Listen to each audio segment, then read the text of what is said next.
Donc ça, on veut vous montrer un peu comment notre système d'identification des étudiants à risque fonctionne. Il faut comprendre qu'à la Cité collégiale, on décide d'employer une approche un peu différente où on compile des appréciations de professeurs sur l'engagement des étudiants pour identifier qui est à risque dans nos salles de classe. Puis le moyen qu'on a emprunté, bien évidemment, c'est de maximiser le potentiel de notre plateforme d'apprentissage qui s'appelle la Cité.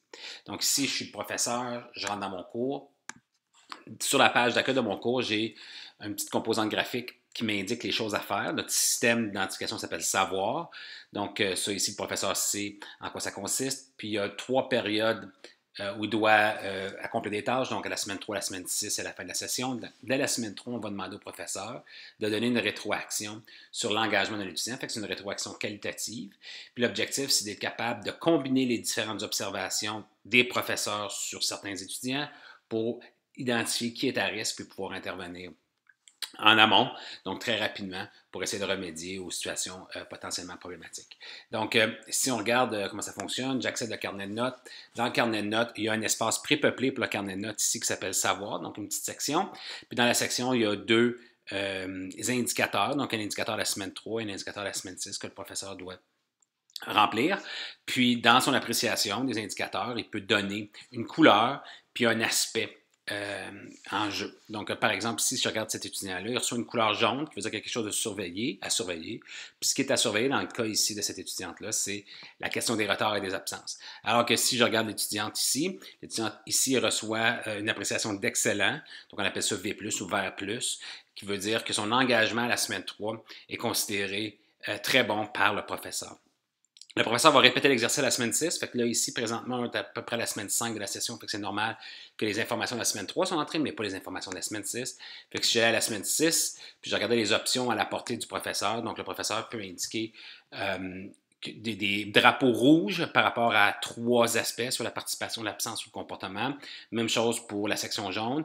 Et dans le vert, il y a 2 rétroactions potentielles, donc satisfaisant qui serait juste un vert régulier ou excellent qui est un vert plus. Associé à chacune des rétroactions qualitatives, il y a la possibilité de commenter aussi. Donc, le professeur pourrait cibler de façon un peu plus précise le pourquoi de la rétroaction qui a été fournie par la couleur. Donc, l'idée de tout ça, c'est de donner à l'étudiant la rétroaction rapidement et aussi permettre au collège de se positionner à savoir quel étudiant est en situation considérée difficile par les professeurs. Donc, pour l'étudiant, lui, ce qu'il va faire, c'est que sur le portail étudiant, il va pouvoir voir une composante qui ressemble à quelque chose comme ça ici. Donc, il y a une composante qui s'appelle Mon Progrès, puis dans la composante Mon Progrès, il reçoit des couleurs pour chacun de ses cours. Puis ça permet à l'étudiant de savoir, OK, bon, mais je suis considéré, ou de recevoir une rétroaction de chacun de ses professeurs basée sur une couleur. Fait que là, ici, on voit un blanc, ça veut dire que le professeur n'a pas encore entré sa rétroaction, alors que le rouge, le jaune et le vert indiquent les rétroactions associées. Donc ça, c'est le volet pour les étudiants. Du côté du collège, on a la possibilité aussi, à travers Réussite 360, de voir là, le total de ces indicateurs-là par professeur, par étudiant, pardon. Donc, je peux consulter ici le tableau des étudiants. Je vais juste entrer mes informations comme employé au collège. Puis ça va m'amener au tableau de bord. Donc, je peux y aller par trimestre. Fait que nous, on a les trimestres par chiffre. Puis là, je pourrais y aller par programme. Fait que disons, le programme d'informatique. Puis, je vais rechercher finalement les différents étudiants inscrits au programme de technologie aux techniques du système informatique pour la session actuelle, qui n'est pas tout à fait vrai, pardon.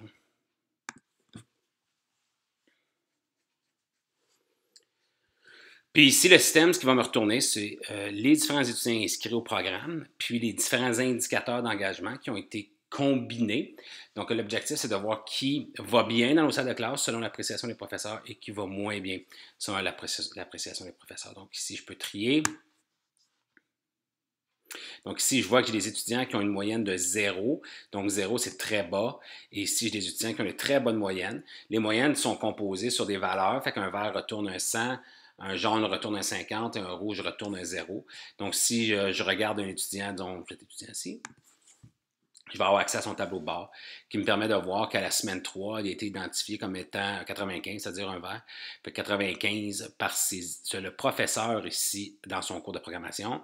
Alors, c'est l'étudiant qui va relativement bien, juste en gestion de projet où je dénote un problème de participation.